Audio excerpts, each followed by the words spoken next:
C'est une tendance en forte hausse chez les people. Les filles embrassent les filles, tandis que les garçons papouillent les garçons.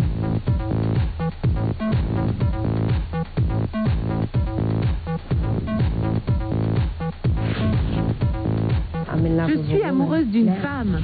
L'orientation sexuelle des stars s'affiche donc désormais sans tabou, révélant au public des surprises de taille. Je me souviens qu'il nous a dit « Je crois que je suis gay, je crois que je suis gay, je crois que je suis gay ». Les sex symboles, hier adulés pour leur virilité triomphante ou les starlettes au glamour conquérant, virent de bord tous azimuts, tant et si bien qu'on s'y perd. Personnellement, j'ai le sentiment qu'elle est bisexuelle. Il ne faut pas s'y tromper cependant, cette apparente liberté sexuelle est le fruit d'une histoire compliquée entre les stars et leur image.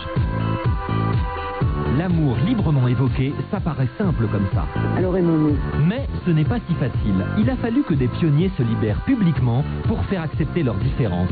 Souvent dans la douleur, mais la vérité n'a pas de prix. Ce n'est jamais facile de dire la vérité sur sa sexualité.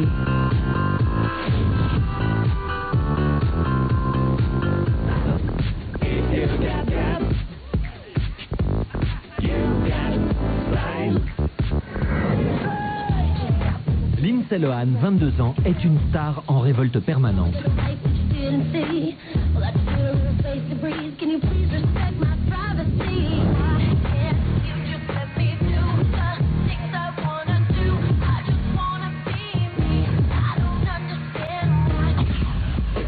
Enfant animatrice, comédienne dans Le Retour de la Coccinelle, chanteuse à succès, Lindsay est pourtant aussi connue pour ses frasques que pour son talent. Mais vous savez, je ne lis plus les tabloïds. Si je les écoute, j'ai déjà vécu au moins une quinzaine de vies différentes. Alors pour moi, rien ne compte. Le matin, je monte dans ma voiture et en regardant mon rétro, je vois que je suis suivie.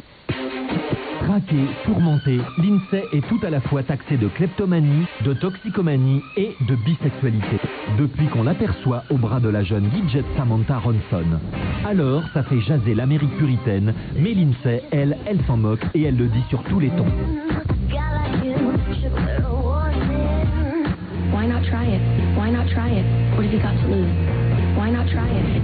Porte-parole d'une génération rock'n'roll, Lindsay, comme Britney ou Madonna avant elle, opte donc pour l'affirmation de sa liberté sexuelle.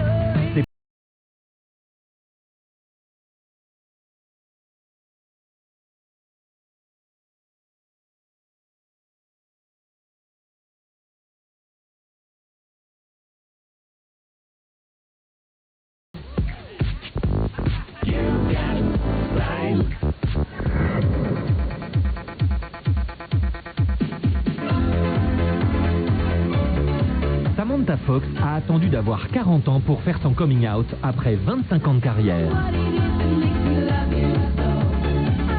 Je suis amoureuse d'une femme. Elle déteste quand j'ai les cheveux frisés. Mais moi, j'adore.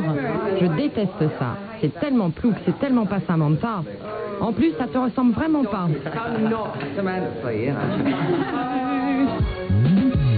Amoureuse d'une femme pourtant pendant les années 80, Samantha, playmate chanteuse, était l'objet d'un fantasme planétaire, toute poitrine dehors. 95D pour 1m60, le public de Samantha était composé de mâles prêts à tout pour ses rondeurs.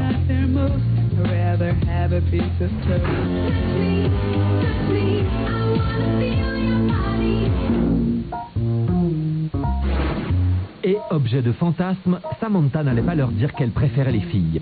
D'ailleurs, pour elle, les hommes évoquaient son père, un homme plutôt antipathique. Il avait tous les numéros de mes comptes en banque, mon numéro de sécu. Il prenait tout, je ne pouvais même plus travailler. C'était une sale période. Exit les hommes, mais Samantha a attendu l'ouverture des consciences pour annoncer son homosexualité et donc de changer de public.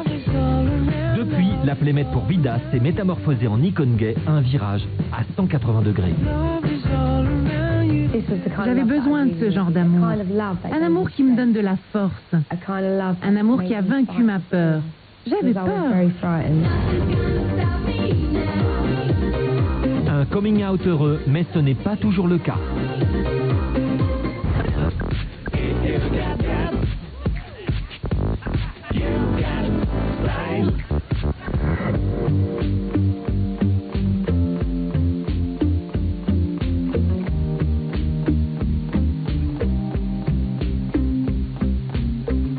De son propre aveu, Amélie Mauresmo a plutôt des goûts de garçon. Les voitures, les montres et le vin, parce que je mets quand même de l'argent. C'est une passion qui coûte cher, le vin. Donc voilà. Retour en arrière, c'est en 1998, après une finale de l'Open d'Australie perdue, qu'Amélie choisit d'annoncer son homosexualité face à un public qui la découvre à peine. Moi, je préfère être bien avec moi-même et assumer ce que je suis finalement, donc devant les gens, plutôt que de vivre caché, avec de toute façon des rumeurs qui couraient Donc voilà, c'est une décision personnelle et aujourd'hui je ne regrette pas du tout. Cette insouciance, cette spontanéité vont lui valoir l'inimitié de consoeurs souvent plus glamour que sportives. À faire trembler mes jambes, j'ai plus qu'à plonger. J'ai pas de regret d'avoir dit ce qu'était ma vie privée. Je pense que aujourd'hui je le ferais différemment. Le temps a filé et aujourd'hui, Amélie assume sans problème. Comme Alexia vient urbaine. Bien, on va remédier à ça dès demain. On va me faire mon petit massage. Je crois que je passe plus de temps avec toi qu'avec mon mari. Décontractée, elle mène désormais une vie paisible, délaissée de son secret.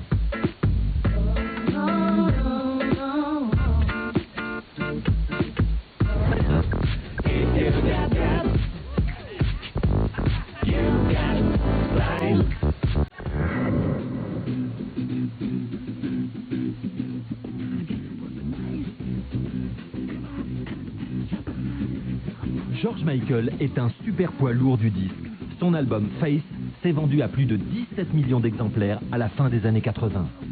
Il était fantastique avec son blouson en cuir, sa grosse boucle d'oreille et ses lunettes noires. À tout point de vue, il était génial. La clé de sa réussite, des tubes incontournables et suintants d'érotisme.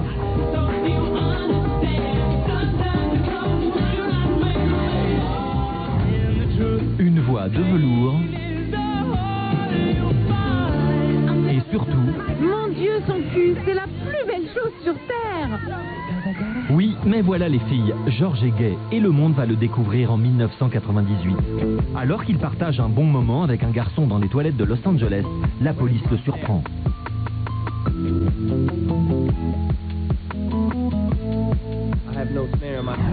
George Michael a été arrêté pour violation de l'article 747A du Code pénal relatif à l'obscénité.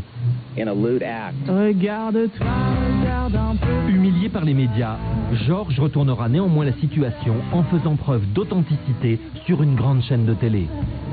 Cela ne me dérange en rien que les gens sachent que je couche avec des hommes. Reste une épreuve marquante.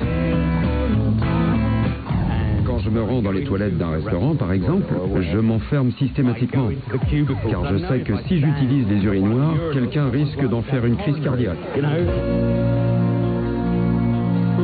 Et pour éviter ce crépuscule, certaines stars ont compris, mieux vaut parfois cacher sa sexualité.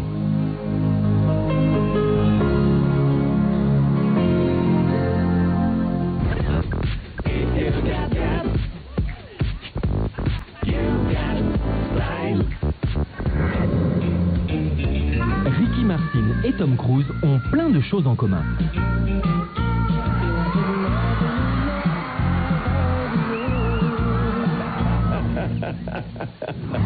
Leur carrière ne décline jamais, ils sont au comble du succès. Et les filles sont unanimement d'accord à leur sujet. Il est super. C'est le meilleur. Il me fait trop kiffer.